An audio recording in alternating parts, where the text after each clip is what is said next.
All right, good morning, everyone. All right, so how many of you here are first-timers to our event? Please raise your hand. Oh, good amount. Second year? Third year or more? Awesome. Oh, good. Give them a big round of applause. So today we have over 300 people. So I'm sure some of them are still struggling in. But I'd like to first say that we're really delighted to have all of you here. And I would like to also thank our sponsor, because without the sponsor, it will be difficult to hold this type of event and keep the costs down. Now, as Nazir mentioned, that this is about innovation, agility, and strategy. Innovation, we have to innovate, right? And if you don't know how, follow the people that can, all right? Ride their coattail. And in terms of agility, you have to make sure that you quickly adapt to changing environments. As you know, things start changing so fast these days, right? I mean, cell phones, for example, every 6 months, things change. I mean, everything changed. You know, agile, agile scrums, all these things that's happening these days, we have to constantly be in the learning mode. It's no longer you learn something and you can practice for several years. You have to constantly in that learning mode. So I'm really delighted to see all of you here. I mean, you made a choice this morning to be here, to learn, to network. And we have some great programs outlined for throughout the day. And our keynote speaker that I'll be introducing shortly, she's phenomenal. So I'm really delighted to have her here today. I would like to also make a quick announcement about our chapter. This year marks our 40th anniversary. So we were founded back in 1977. And also this year, in October, PMI Global is coming to Chicago for global conference. So I'd like to make sure that all of you can also take part in that. Lastly, I would like to thank our volunteers, because all of us, including myself, are all volunteers, and this program has been made possible because of all the volunteers. Okay? I'm only up here just talking to you guys, but Nazir and everyone's been spending countless hours putting this program together. Thank you.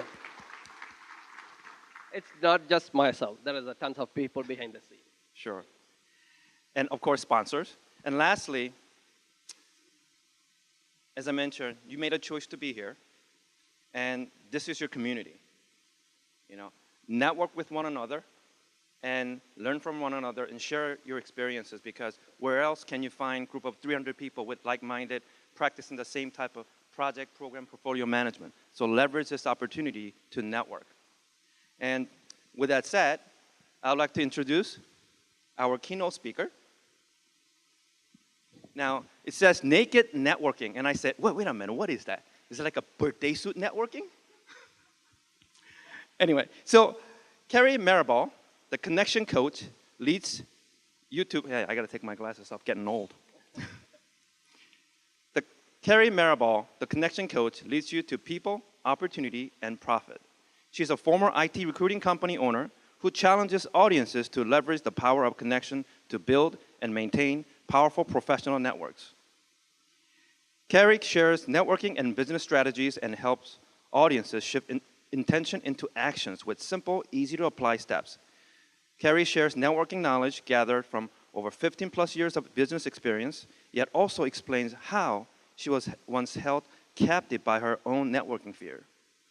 She enjoys teaching others how to network smart and provides insights for how to push past fear to connect with confidence. Kari is on a mission to create a movement of people all inspired by the power of connection. Without further ado, please put your hands together and welcome Ms. Mirabal as she presents networking, birthday suit networking, part of her keynote speak. Welcome, Kari.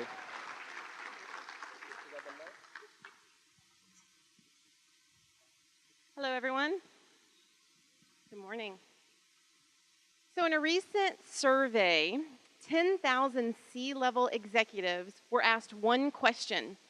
Name one leadership attribute that you believe is the most important thing in the workplace today. Now, fresh ideas to help your companies maintain a competitive edge is a lot of what we do. So on that survey, Michael Dell said, I would place my bet on curiosity, and he was not alone. In that survey, curiosity and an open mind were the two top attributes for leaders today. Now, I am inspired, and I think it is fantastic when I look out in the audience and I see what I think have to be curious leaders, because it's like 8 something in the morning. You're sitting in a room full of people, some you know, some you don't, and you're about to watch naked networking. So you've got to be curious, right? Well, lucky for you, what I walked on stage with today is exactly what I'm going to walk off stage with. But I will tell you what I am willing to take off today. I am going to take off the fluff stuff that you hear at a lot of these networking seminars. I believe that networking is a life skill. And I believe that you will be able to walk out of this room today and apply some of these things you're going to learn quickly. So I'm excited to be here. And I'd like to give you a little bit of background. I think it's important for audiences to get to know me a little bit. I call myself the connection coach. And this love of connecting, well, it took me a while to find my calling. But it started when I was a little girl. My mom and dad got me this Barbie microphone with amplifier. So I would walk around the house, and I thought connection meant speaking louder to people. So after a few weeks, singing and talking, "Hey, Mom, what's for breakfast?" Somehow my Barbie microphone went missing. My parents said they had nothing to do with it, even today. So I grew up a little bit, and I went to high school, and I still had this love of connecting, but I wasn't quite sure yet what my calling was. So my poor best friend, remember the scrunchy ladies? Talking to the ladies now. In high school, I thought my calling for connection was to be a matchmaker. So my poor best friend, I hooked her up with all these fine babes. Woo-wee! Can you tell what generation I'm from? Now, you guys laugh, but how many in here have the mullet? Come on now. Business in the front, party in the back. All right. This guy in the corner was my ex-boyfriend in high school, and he cheated on me. So now I travel all over the country, humiliating him. All right, so lucky for you again, as I grew into my career, I found my true calling, which was to connect people to their passion and to connect people to their potential. But there's also something else I connect people to, which is kind of scary, and that is their fear. Because what I do for a living is I teach people how to network smart. And I love, love, love my career. But it is not easy, let me tell you, because a study said more people would rather get a root canal than go to a networking event. Any takers for root canals today? Because we're going to do a whole lot of networking. So even though networking is spelled like this, it should really be spelled like this. Because what I have learned is you get back from the universe what you put into the universe. So there's going to be some work involved. Networking and I have been besties for a long time. And to give you an idea of how long I have been networking, I first started networking when this hairstyle was popular and that man was on television. It's a long time. You see, I started my career as an IT recruiter. I owned an IT recruiting company, and I helped thousands and thousands of people find work from New York to California. That is where most of my skills were honed. But back in the day, we didn't have fancy phones and social media and the internet and all these great apps to help us network. But we did have one tool that we used. Now, I'm going to have to explain this because I do see some young people here today. This is called a Rolodex. I tour all over the country speaking to colleges, doing corporate workshops, and you wouldn't believe how many young people look at this and go, "What is that?" And I have to explain it. About 12 years ago, though, for me, the game of networking changed. And that is when social media hit the scene. Now, I'm not going to lie, at first, I was not very excited about social media. I thought all these silly social sites look like this. Some of them still do, right? But I stumbled upon LinkedIn. And LinkedIn looks a little bit more like this. It's the wine and cheese before the ballet, is what I always say. And my networking completely changed after that.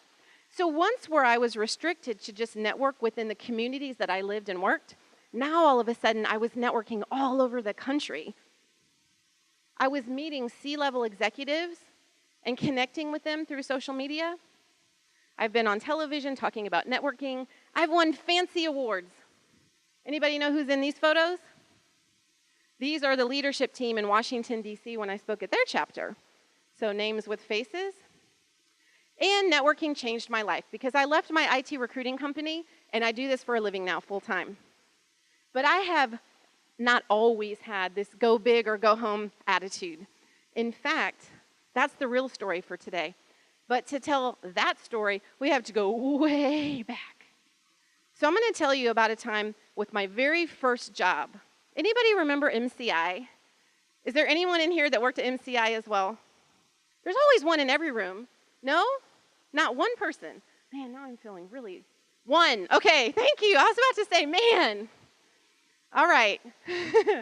So my first job officially was with MCI. Now brace yourself. This is a scary, scary picture. Woohoo! There I am. Professional earrings and shoulder pads in the workplace, ladies. And if you'll notice, there's a Rolodex on the left side of my DOS computer. So back in the day, when I first started professionally, I had a great leader who encouraged me to go to these awful, awful, awful things called networking events. Let me tell you, I hated them. I did not want to go. I literally, if you're looking for me in this picture, let me show you where I'm at. There I am in the back, talking to no one, checking my watch, getting my drink, going through the rigmarole, but getting out of there. So the next morning I could tell my boss what a waste of time it was that I had to go to this thing. So he backed off of me. But here's what happened to me.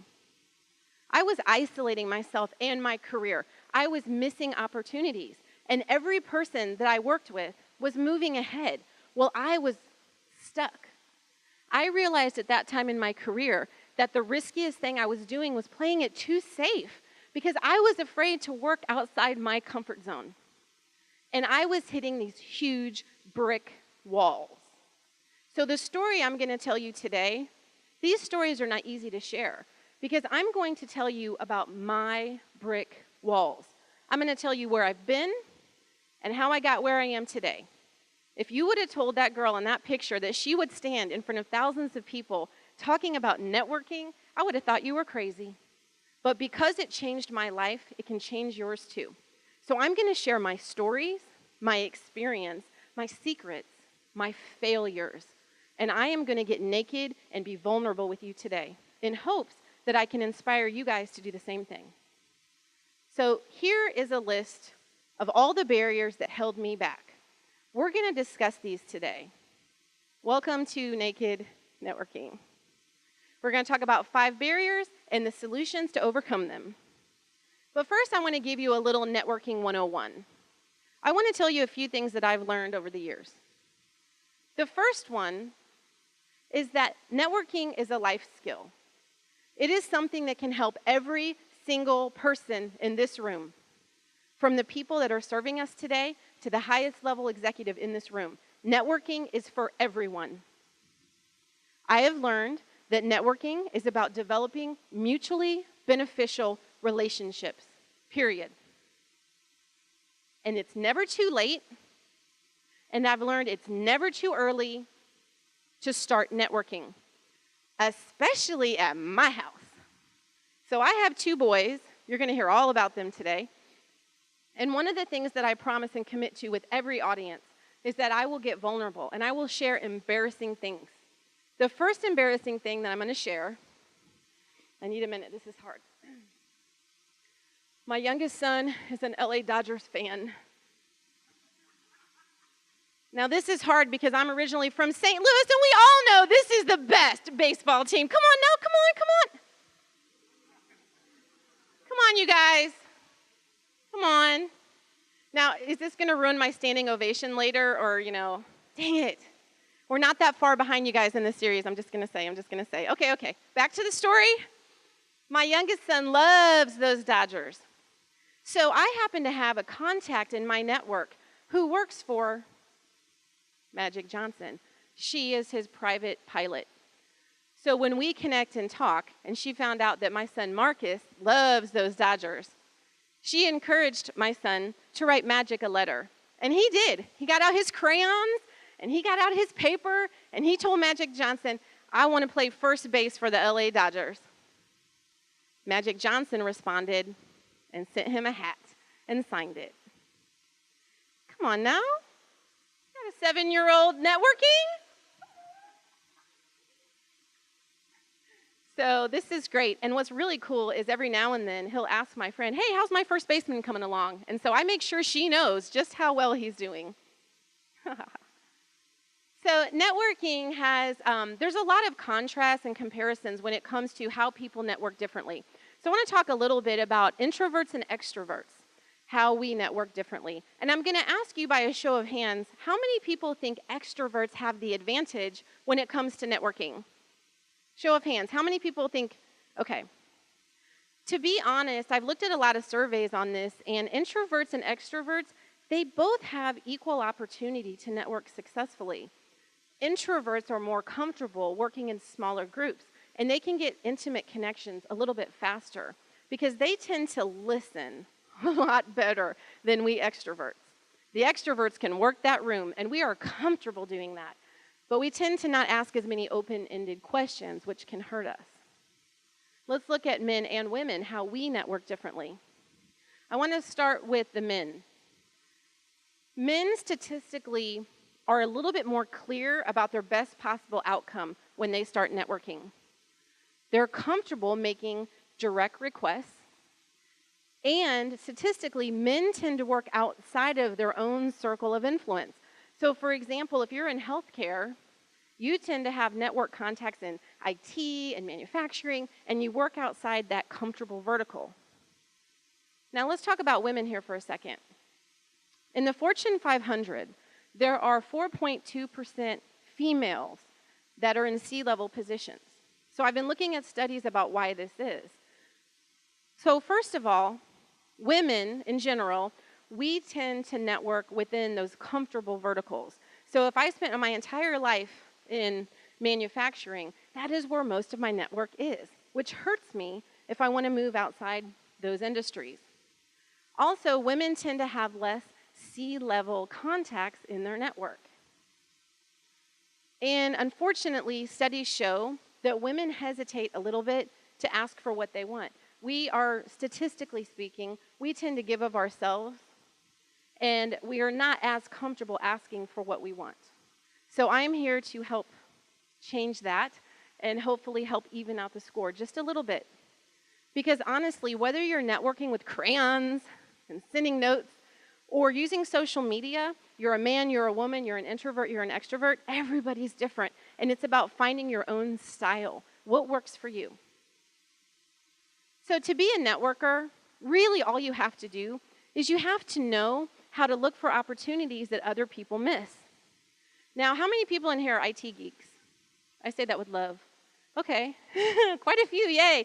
So you understand this joke. So I was in Denver with some recruiting friends, and we went to lunch one day. We walked into this restaurant, and I saw this guy that had a shirt on that was similar to this.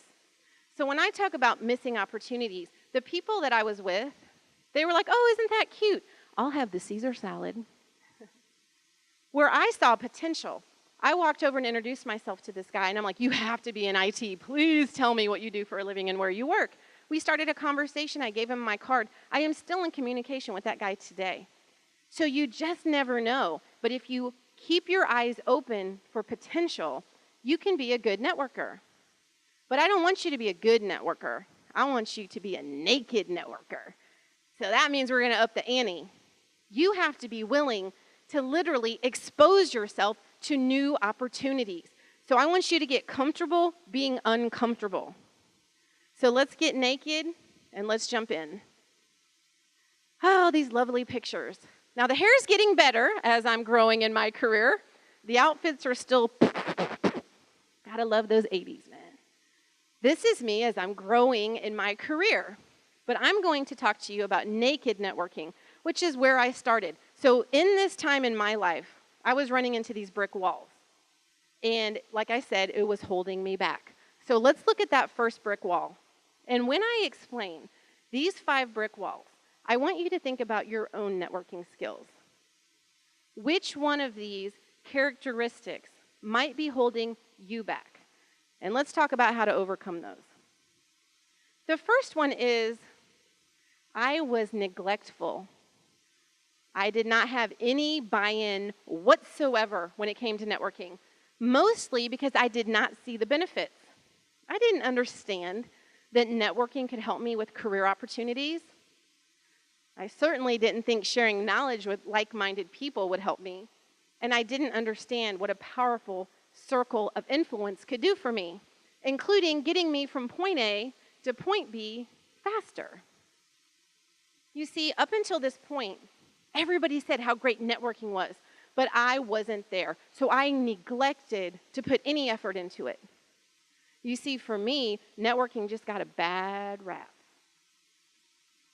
I had an 80s party recently, so some of this material is carrying over. Can you tell? Oh, by the way, for young people, this is Vanilla Ice. He's terrible. All right. Where I lacked was my mindset, right? My mindset was wackadoo. I was telling myself false stories. Stories like, I don't have time to network. I'm busy. And I had this gumball mentality. Oh, this is how networking works. You put a quarter in, you get a treat, instant gratification. Networking does not work like that. It requires patience. It requires persistence. I did not have any of those things back in the day. So for me, the first barrier of neglecting my network started with awareness. I had to realize what my challenge was. I had to start seeing things with new eyes. So let's talk about some of the solutions that helped me push through that brick wall. The first thing that I did that really helped me was to begin with the end in mind. Because if you're floating around in the ocean and you don't know which harbor you want to go to, no wind is going to be the right wind. So I had to determine direction. The next thing I thought about with my mindset was networking to me was all about sales. I thought networking was synonymous with sales, and that's not necessarily true. I learned that I like to help people. So networking for me starts with being a contribution to other people first, to pay it forward always first. And that helped me get more comfortable with networking because there's most people in this room who would agree that helping other people brings a positive spirit to ourselves as well. So that's been really something that has helped me break through those walls. The other thing that I needed to really do was accept delayed benefits. So I do not have, I was going to say any patience, but I'm going to say that I've been working on it. So now I have some patience. So this was probably the hardest thing for me, was to accept that the people I network with here, you guys may or may not ever communicate with me in the future. I sure hope you will. But there may be somebody in this room that can change my life. And there might be many people in this room that I can change their lives. But it's probably not going to happen tomorrow. So I have to look at networking like it's an adventure. Every person I meet, I always think, man, where's this relationship going to go? And when you have that mindset, that curious mindset, it's amazing the strength that you can pull from that. So let me tell you a story about what can happen when you don't neglect your network. So I have a client in St. Joe, Michigan. They own a restaurant called Silver Beach Pizza, and they brought me in to do a corporate networking training with their staff. Now, this was a lot of fun, and I had a chance to meet the general manager of the restaurant. His name is David, and boy, does he love Chicago. In fact, all he talked about when we sat down was this really awesome restaurant you guys have here in Chicago, Girl and the Goat. Has anyone heard of this restaurant? Will you raise your hand if you're a fan of this restaurant? Okay, good. So David was so excited. You know, he is someone who's up and coming in the restaurant industry. This is his first restaurant. And he really, really liked how this restaurant was working. So in high school, I was captain of the cheerleading squad. I know this is hard to believe. And when I turned 16, my mom and dad bought me my first car. I didn't say it was pretty, but it worked.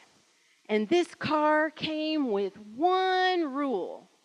The rule was, no one drives your car but you. Okay, hand those keys over.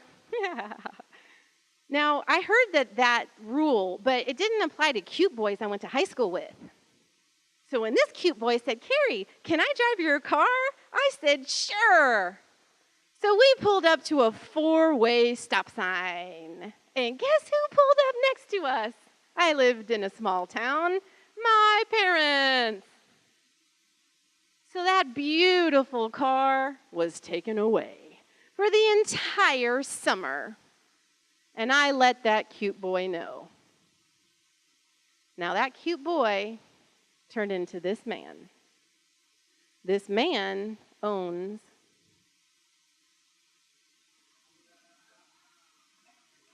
I want to do the Kanye and just So, being a networking person, when David told me how excited he was, he had no idea that I knew the owner of this restaurant. Does anyone else know Kevin? I'm curious. All right, now you got some dirt on him. So when you go to that restaurant and you see him, you say, Kari told us that she lost your car. Believe it or not, I still use that when I talk to Kevin. I'm like, Kevin, you remember you still owe me, right? Because, like, I lost my car because of you. And here we are 20-something years later. And he always repays the favor. So he sat down with David, an up-and-coming restaurant owner, and spent some time consulting with him. That is networking. That is being a contribution. I had no idea that silly little thing would pay off for me so well all these years later. So I want to throw this powerful, powerful question at you. What do you have to lose by not neglecting your network? Look at it this way. You already have a no.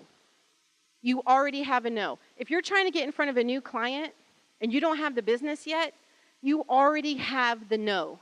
So what do you have to lose by trying? Nothing. Get naked. Let's look at the next brick wall. Afraid. This is a big one for me. A lot of people are afraid to network. Let's be honest, fear is tough to conquer. I have my own fear that I work with every single day. And everybody fears something.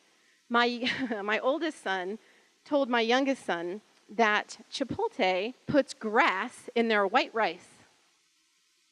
To this day, my son will not eat that rice, even though we keep telling him it's not grass. To me, that makes no sense, but everybody fears different things. So the Washington Post did a study, and they found out that public speaking is the #1 fear in America. Well, guess who doesn't have that fear? I don't have that fear at all, but I do have other fears that maybe don't make sense to you, like this. When my 16-year-old got those keys and started driving, I was a nervous wreck. And I told him, don't you let anyone drive that car. Oh. But I have friends who were like, why are you nervous? You put him through 60 hours of behind the wheel. You send him to class. He's a responsible guy. It's going to be okay. But sometimes fear doesn't make sense, right? We all have this fear reflex. And at one time, it provided protection when we're running from saber-toothed tigers, right? But when it comes to networking, fear gets in our way. I call fear the dark advisor. It's the voice in your head that says, well, if they wanted you to talk to them, they would have invited you over. You don't have anything to offer. It's rude to just walk up and introduce yourself. These are the voices in our head that prevent us from having amazing breakthroughs. And I want to shatter those for you. If fear is something that historically has held you back, let's talk a little bit about how we can focus on fear to make it our friend. One of the things that my clients tell me, and I do a lot of like private consulting, this is probably the biggest barrier is the fear part. And people say, I'm afraid to fail. I'm afraid of rejection and being told no. And I say, okay, well, let's embrace it because that's going to happen. That's definitely going to happen. Great quote. I never lose. I either win or I learn. Great quote. So facing our fear helps us push through it. And here is a couple of steps you can use when you face fear.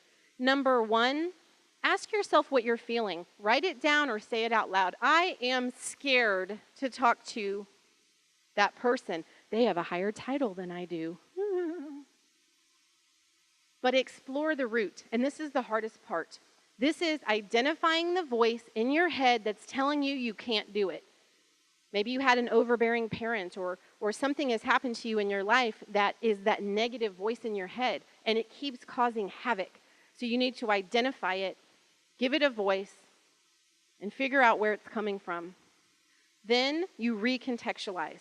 What's the worst that's going to happen? Kari told me I already have the no, so I might as well go for it. What's the worst thing that's going to happen? They're going to say no? Well, I already have that. Try these 3 steps and see how they work for you.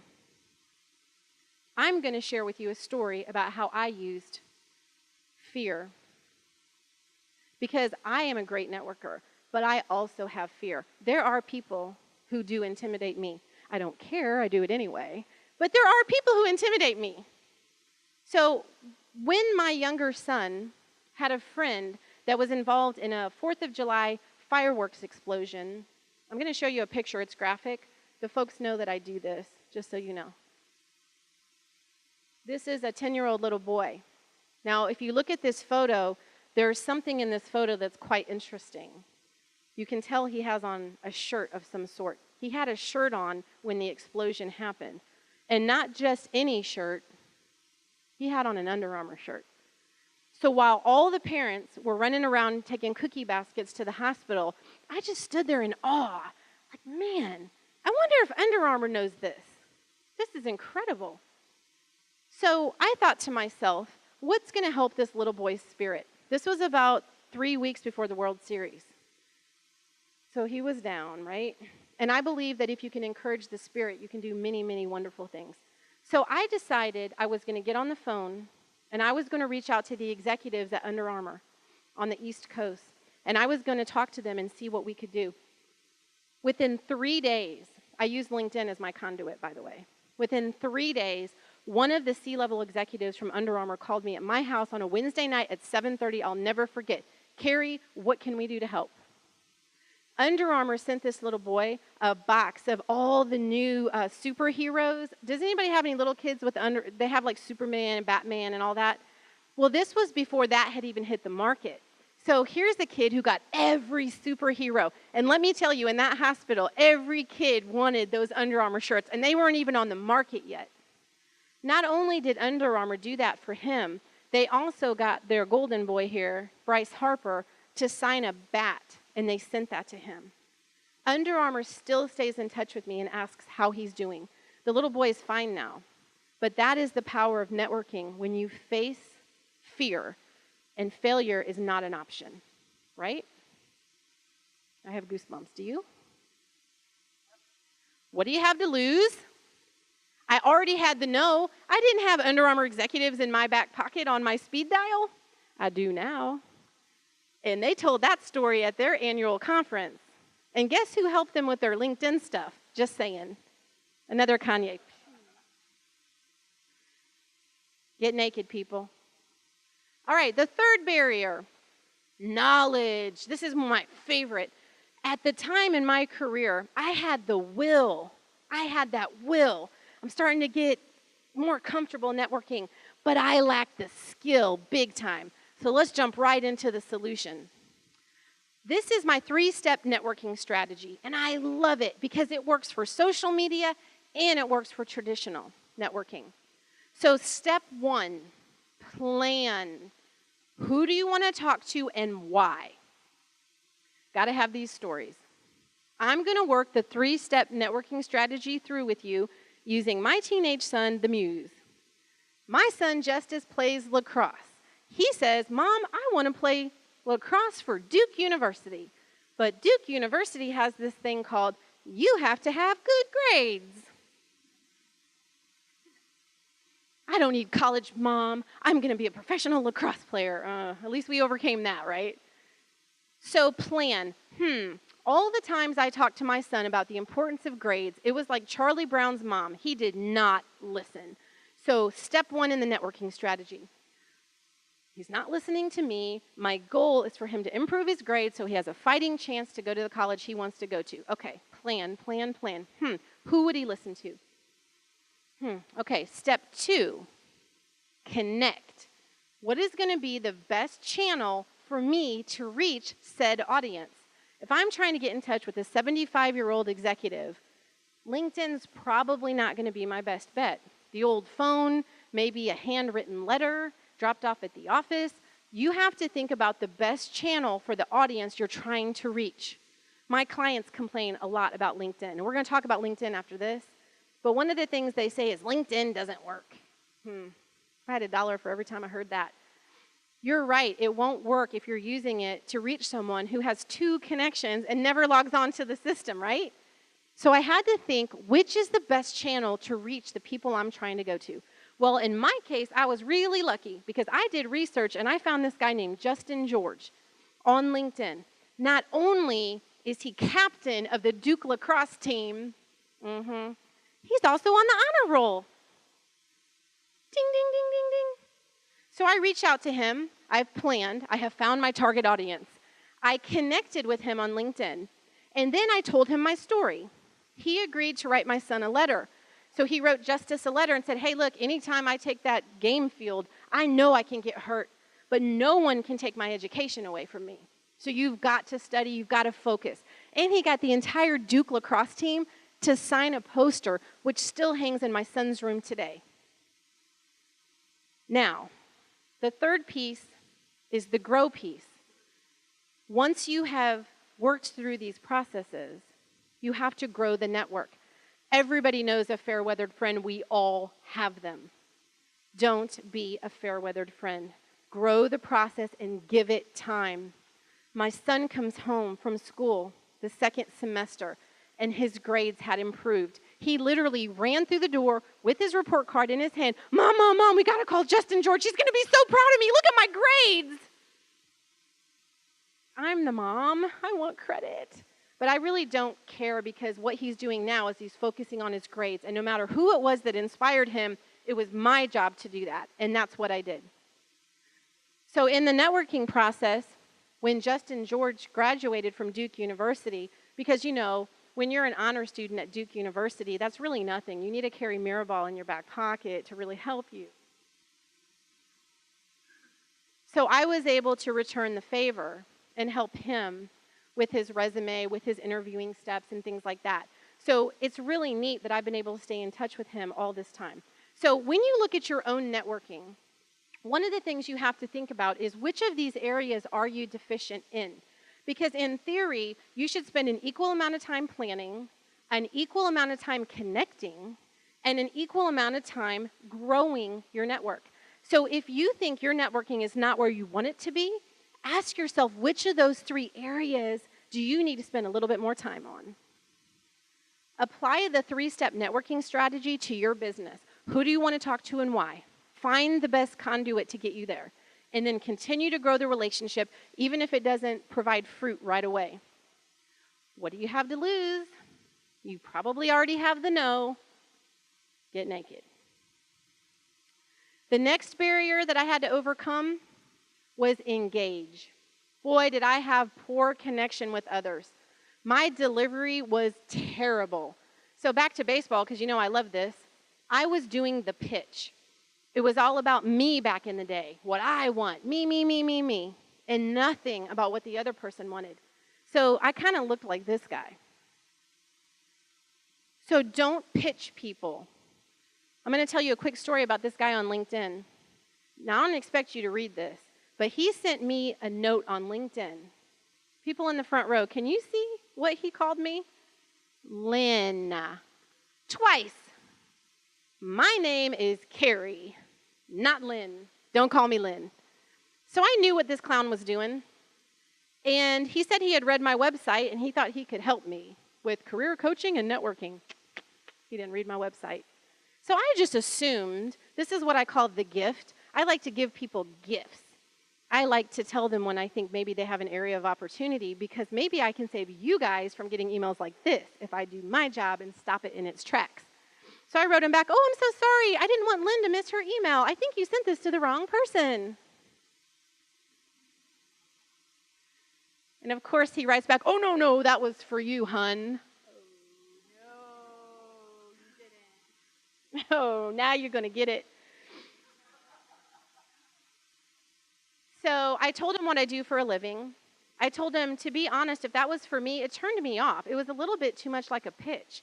And because I believe in giving people gifts, I would be more than happy to spend 30 minutes on the phone with you doing a free consultation, because I want you to be successful, believe it or not. And this is turning me off, which means it might turn other people off too. And he never responded. So now I fly all over the country telling this story. Don't pitch.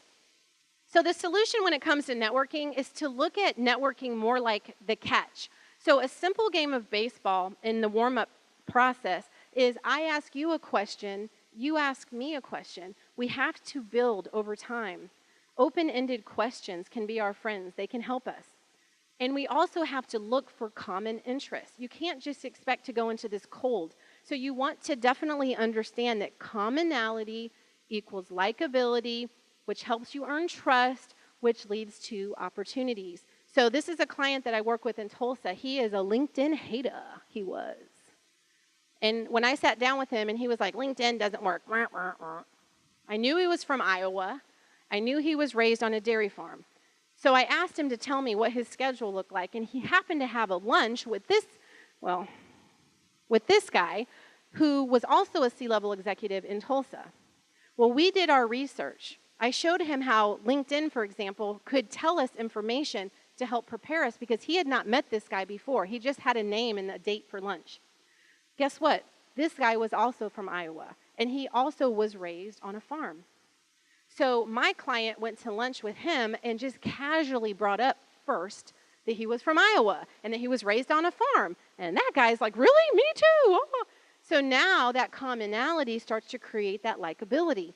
And tools like LinkedIn or any of the other social sites, they can help you find that commonality. Because people don't remember what you said or what you did, but they remember how you make them feel. So go for the common stuff first. See how you can build connections with other people. Even though you won't admit it in this room, I know there's a St. Louis Cardinal in here somewhere. Find me after. Oh, thank you. She admitted it. This is not stalking people. This is research. And it can make all the difference in your networking. Because at the end of the day, networking is all in business about how you can make money and save money. It's also about being a contribution.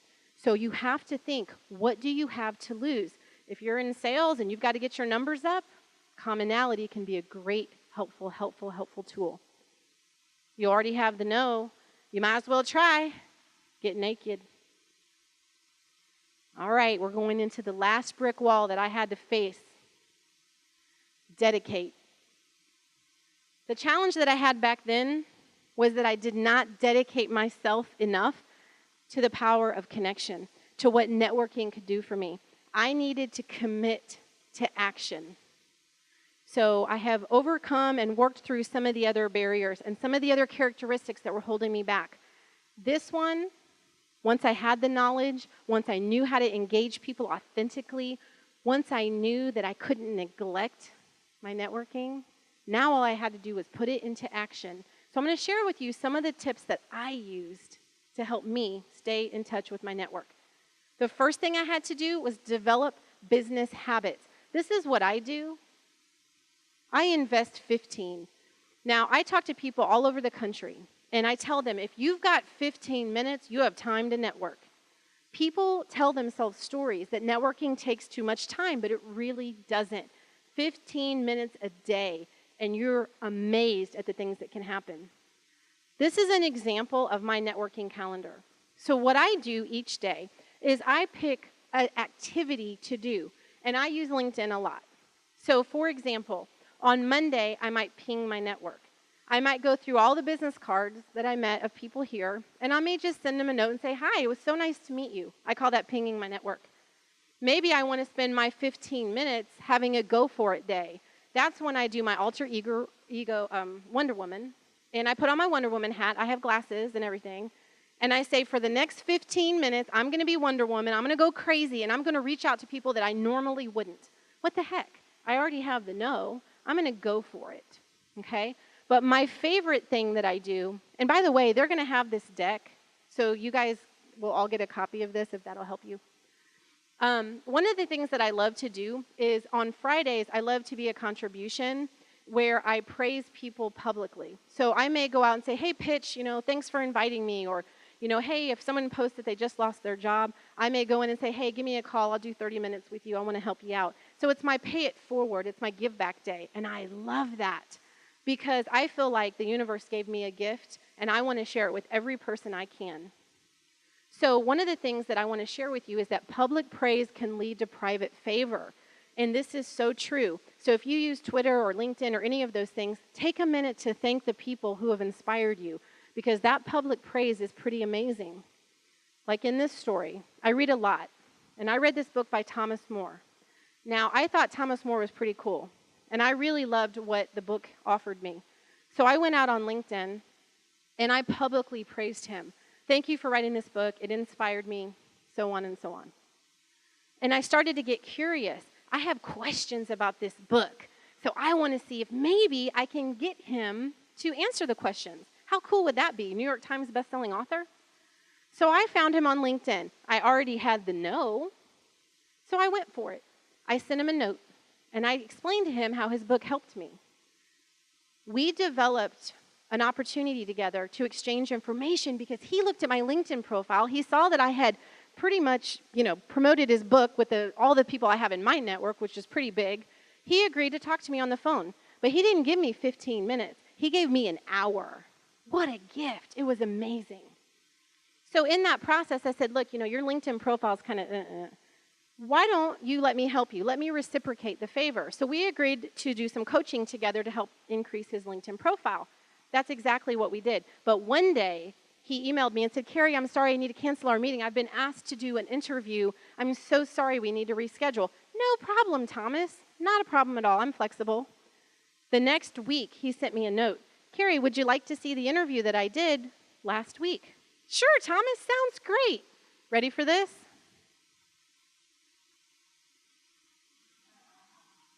I basically got bumped for Oprah.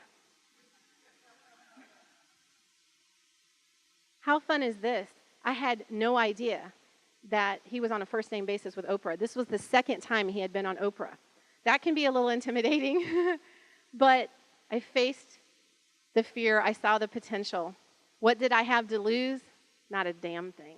So I went for it, and I still stay in touch with Thomas More. I am waiting for my introduction to Oprah. It hasn't happened yet, but what do I have to lose? Nothing. I already have the no. So I'm continuing to get naked on that front. So if you can shift your barriers into breakthroughs, you're going to have your own stories to share. If any of these things happen to be the things that might be holding you back, I've given you some opportunities and some solutions to help you get past that. So you can just network and you can see those missed opportunities and see where they can take you. But remember, in this room, we're not just networking. We're naked networking, right? So that means we're going to take it to the next level. We're going to expose ourselves. And it also means that it requires some things that regular networking doesn't necessarily all the time. It requires listening to your voice, speaking your truth. How many people knew that Frank Sinatra's dad was a boxer? Do you know that when he said that he wanted to be an entertainer, his dad said, not in my house, and kicked him out? Frank Sinatra listened to his voice. He spoke his truth, and we all know the rest of the story. Naked networking requires not taking no for an answer. If someone tells you no, find another contact in that company who'll say yes. You keep going until you get the yes. Like Coco Chanel, one of my all-time favorite female mentors. First woman to invent pants for ladies because she didn't like riding a horse with a skirt. Naked networking requires feeling scared and doing it anyway. How many people have seen this young man perform with Journey? Yeah, amazing, right? Am I right? If you haven't yet, there's an amazing documentary on Netflix that tells his story. He talks about how he had some big shoes to fill. And boy, is he amazing. He feels scared every time, but boy, does he do a phenomenal job. The last thing naked networking requires is that you maintain integrity. How many people know who this is in this photo? By a show of hands, have you seen this photo before? Not very many people. What about this photo? Peter Norman maintained integrity. This is the story most people haven't heard. He also stood for civil rights for all athletes. He was from Australia, and he has a sticker on his jacket that says civil rights for all athletes. He was the one that told the other two gentlemen to put the gloves on. And they only had one pair, so he said, split it up. He was stripped of his achievements when he got back to his country and forbidden to participate in the Olympics, even though he was the fastest man because of what he did. They're actually, yesterday in the news, I saw that they're doing a monument to him in Australia. So if you don't know this story, go look it up. Maintaining integrity is important in the networking process. Don't sell your soul out just to get ahead. I want to do an audience challenge now. I want to know by a show of hands, how many of you are willing to get naked? Get naked.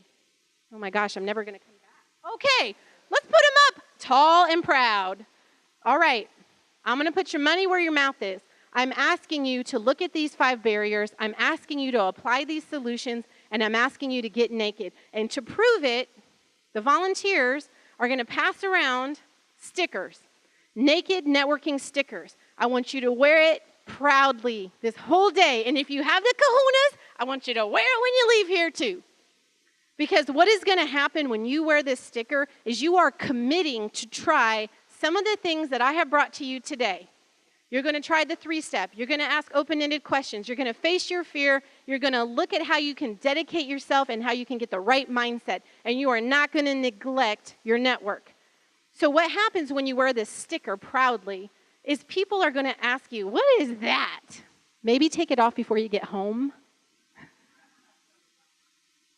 But when that person says to you, what does that mean? Or ask you anything about it, that is your chance. That is the universe challenging you to introduce yourself and ask an open-ended question and maybe meet somebody that's going to change your life. Wear it proudly. So as I start to close down here, I want to tell you that I've told you where I've been, and this is where I am now. I'm getting ready to do my first international speaking event next month. I'm super excited. You can clap. It's okay. I got my first standing ovation this year in New Orleans. You guys can be my second if you would feel so inclined. Oh, thanks. I'm not even done yet, but that's awesome. Love it. All right. Now, I've told you a little bit about where I've been and how I got to where I am today, but there's something that I haven't shared with you yet, and that is the why do I do this work? Why? Everybody has a why. Here's mine. My mom was a school teacher, a kindergarten school teacher for 37 years. Oh, this isn't my mom. Let me show you my mom.